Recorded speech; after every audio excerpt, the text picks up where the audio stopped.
My uncle Raymond was the police chief of a quiet desert town near the Texas-New Mexico border. He was the kind of man who ironed his uniforms even on his days off, never swore in front of kids, and treated everyone with the same steady, no-nonsense respect. In our family, he was a rock.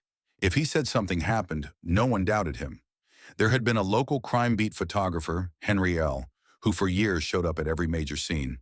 Car crashes, brush fires, drug busts. If a siren went off, you could bet Henry would arrive with his camera before the last ambulance. Everyone on the force knew him. Henry had a playful side. His trademark prank was brushing people's shoulders or flicking lightly behind their ears so they'd swat at invisible flies. "Keeps you awake," he used to joke. Then after a long battle with a rare lung disease, Henry died. His family buried him in a small cemetery on the edge of town. He'd wanted to be cremated, but that wish went ignored. The funeral was packed. It felt final, except it wasn't. Within days of his burial, officers began whispering about seeing Henry at accident scenes. A wreck on Route 9. A trooper swore he saw Henry crouch behind the guardrail, camera ready. A barn fire. A firefighter said Henry passed him on the lane, coughing and chuckling. In less than 3 weeks, there were dozens of similar reports. Civilians claimed it too. Raymond dismissed all of it as stress and rumor. He didn't believe in ghosts, not until the night he and my Aunt Marla drove over to our house looking like they'd walked out of a war zone. I'll never forget them standing in our doorway. My uncle's hands were shaking so badly he could hardly reholster his sidearm. His face was the color of chalk. When he finally calmed down enough to talk, he told us this. He and Marla had been sitting in their den watching the late news. He kept scratching his ear, over and over. She asked if he had an itch. He muttered something and kept rubbing. Then, without warning, the hallway door creaked open, and Henry was standing there, not a blur, not a shadow. Henry, exactly as he'd looked 6 weeks before, camera bag slung over his shoulder, smiling faintly. Raymond shot to his feet. Marla turned just in time to see Henry too.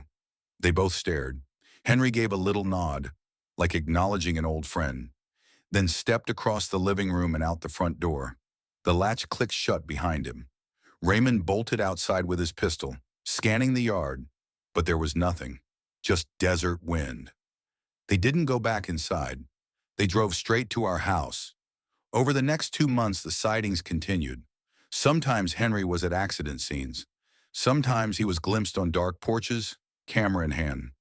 My father swore he saw Henry in our own basement darkroom, flicking behind his friend's ear and grinning in the dim red light. By the 3rd month, people who saw Henry said he looked thinner, grayer, his clothes more stained. Raymond saw him twice more, each time more decayed, as though the grave itself was catching up. My father said maybe Henry's ghost was decomposing the way his body was, tied to the earth against his wishes. To this day, whenever my ear itches, I feel a chill crawl up my spine. Back in the late 90s, my cousin Daniel worked as a night patrol officer in a farming town in Kansas. Winters there were brutal. Quiet streets buried under snow, with the whole town seeming to go to bed by 9 p.m. His job was mostly to circle around the empty roads and check on the handful of abandoned buildings scattered across town. One house in particular always drew attention. It had once belonged to an old family but had sat vacant for years, gutted and half collapsing. Copper thieves and vandals had gone through it so many times the place was practically a shell. Officers were told to drive by whenever possible. Around 7:15 one night, Daniel cruised past it. The house sat on a corner lot, so he could see all 4 sides. Everything looked normal. Doors shut, snow undisturbed. But when he came by again 2 hours later, the back door was standing wide open. That immediately set off alarms in his head. He knew the door had been closed before. The strangest part, the snow around the back steps was perfectly smooth. No tracks at all leading to or from the door. Daniel radioed dispatch, told them he'd be checking the house, and asked for a county deputy to head his way. He parked, walked up cautiously, and shined his flashlight inside. The house looked worse than ever. Plaster ripped from the walls, wiring gone, the floor layered in dust and old debris. No footprints in the dust either, except for his own, fresh at the doorway. He figured maybe the door had blown open in the wind. He was about to secure it when something upstairs thudded hard, followed by what sounded like the faint giggling of children. He froze. After a second, he yelled up, "Police! Come downstairs!" More shuffling and a short burst of laughter. Daniel muttered into his radio that it sounded like kids and stepped into the house, sweeping the main floor with his light. The noise continued overhead. Small, quick steps, but never answering his calls. He considered it could be an animal. But what animal laughed? He moved toward the staircase. At the top, the house went still, silent except for his boots on the old wood. There were 3 rooms upstairs, one straight ahead, one to the right, and one to the left. He scanned each doorway carefully. Then, a heavy thump in the left room. Daniel swung his flashlight beam inside. The room was bare except for a mound of broken plaster and wood in the middle. And sitting right on top of the pile was a torn, yellowed page from a children's book. The picture on it was of a man in a uniform, a smiling officer with a badge. Daniel said every hair on his body stood on end. He backed out immediately, quickly cleared the rest of the upstairs, and retreated. He told dispatch the house was empty, locked the back door behind him, and never stepped foot inside again. When he told me this story years later, he still swore he could hear that faint sound, the laughter of children in a house that hadn't had a family for decades. In the early 2000s, Officer Mark Hensley worked nights in a quiet Midwestern town. One stormy night, around 2:45 a.m., dispatch sent him on a welfare check. A woman had called, worried about her neighbor, a widow in her late 80s named Mrs. Klein, who lived alone at the edge of town. The caller said she hadn't seen her in weeks. When Mark arrived, the sky was alive with thunder, but no rain. The neighbor met him on the porch, anxious. She explained she'd knocked on Mrs. Klein's door several times, called her phone, even checked the mailbox. Nothing. The car in the driveway was thick with dust, and a small pile of newspapers lay soggy on the steps. Mark immediately thought, she's been dead for days, maybe weeks. He circled to the side door, knocking firmly with his flashlight handle. No sound, no movement. He checked the back windows, sweeping the yard with his beam, but everything looked undisturbed. The neighbor trailed nervously behind, saying she didn't know of any relatives. When they returned to the front, Mark noticed something odd. The blinds were raised in the living room window, and a faint bluish glow pulsed inside. The windows were high, 7 feet up, so the neighbor rushed off and came back with an old milk crate for him to stand on. Balancing on it, Mark peered through the glass. The glow came from the television, stuck on a blue screen, humming silently. The room was otherwise neat. Couch, recliner, no one in sight. A cordless phone base blinked red, signaling dozens of missed calls. At the end of the living room stretched a narrow hallway, swallowed in darkness. Mark swept it with his flashlight. An open doorway, black beyond. He turned to tell the neighbor it all seemed fine, nothing out of place. But when he looked back, an old woman's face was pressed against the glass, inches from his own. Mark gasped so hard his chest seized, lost his balance, and toppled backward onto the ground. The wind knocked out of him. He scrambled up, brushing off the neighbor who rushed to help. His instincts dragged him back onto the crate, one hand on his holster, the other pressed to the glass. Inside, the figure was no longer at the window. Instead, down the hallway, he saw her, a thin, frail woman in a pale nightgown, her back to him. She tilted her head ever so slightly, glancing at him with one milky eye before drifting slowly down the hallway and vanishing into the dark. The house fell silent. Mark climbed down, shaken to his core. The neighbor stared at him, confused, insisting she hadn't seen anyone. All he could manage to say was, "She's in there." As the first drops of rain spattered the road, he told her flatly, "Don't come back here." Then he drove straight to the station. He never checked on that address again. Months later, new tenants moved in. No one ever mentioned Mrs. Klein again, and her name faded from the town records like she'd never existed. Mark swore he still sometimes dreamed of that pale face, staring out of the glass during the thunder. Back when I was stationed at a remote training facility in the desert, I usually volunteered for the overnight patrols. Something about the emptiness of the base at 3 a.m. always put me on edge, but I liked the quiet. Every building was wired to the security hub, so the moment an alarm tripped, it would ping straight to us. One night, my partner Torres and I got dispatched to the old administration hall, a place that hadn't been used for years except for storage. We rolled up, checked every door, rattled every handle. Everything was locked tight, so we called it clear. 15 minutes later, the alarm went off again. This time, when we got there, the maintenance hatch on the side was hanging wide open.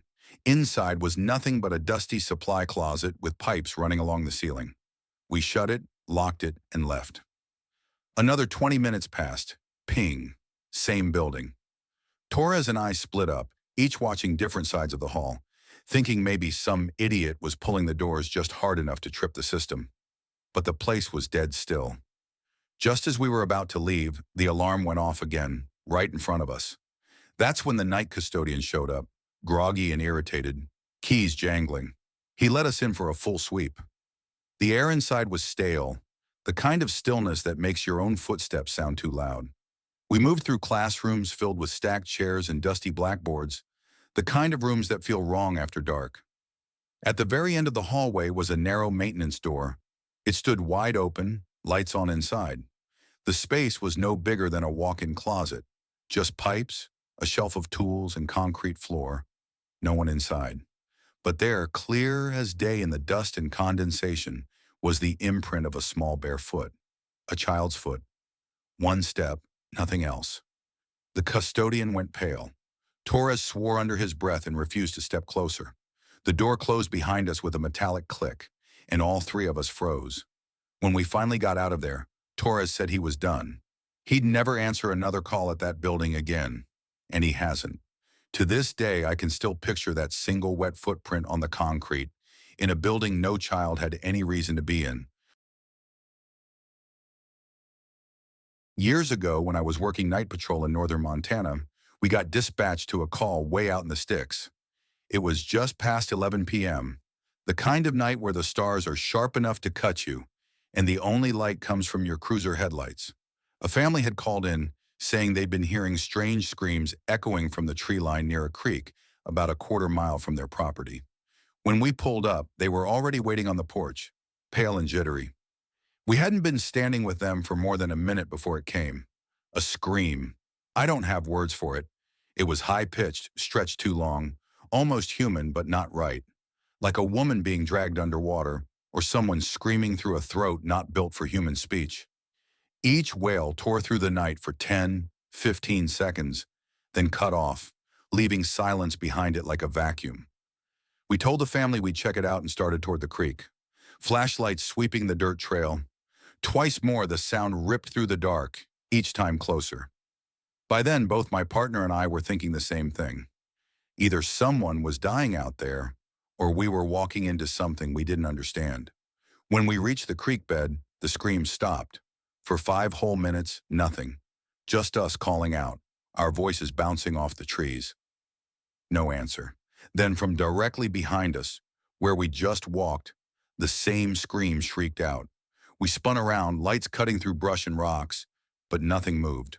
No eye shine, no snapped twigs, just silence.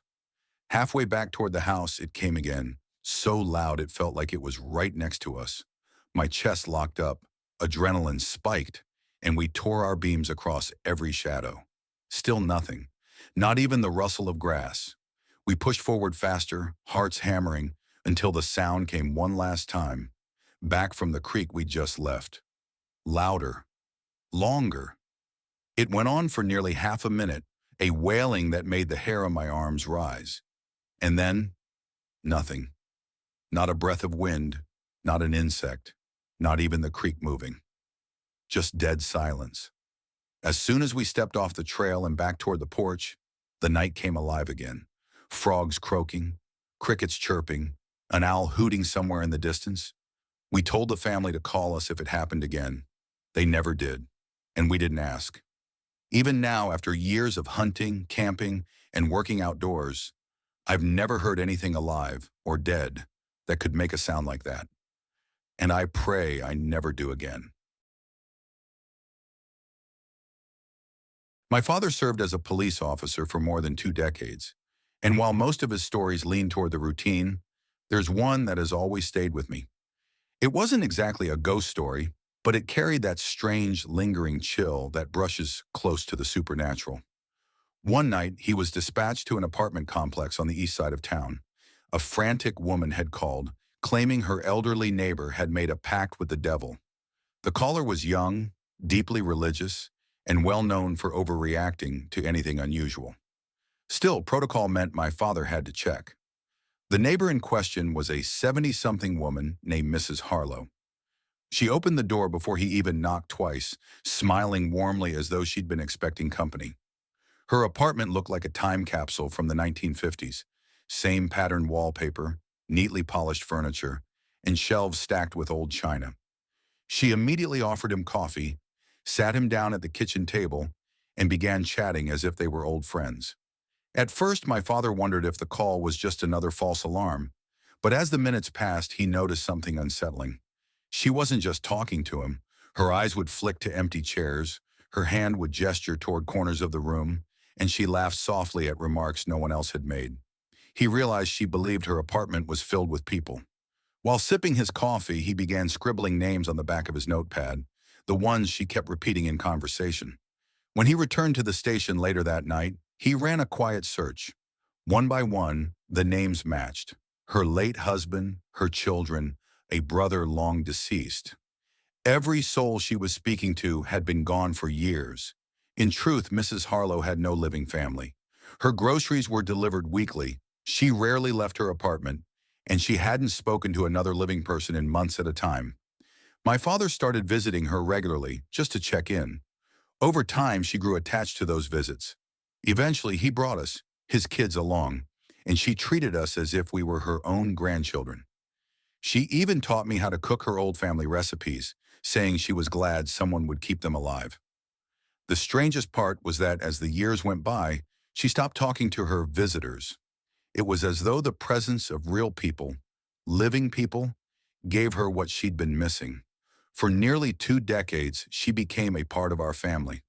When her health declined and she could no longer manage on her own, she moved into my parents' house. She lived with us until she passed quietly at 94 in the guest room down the hall. To me, the story has always carried an eerie beauty.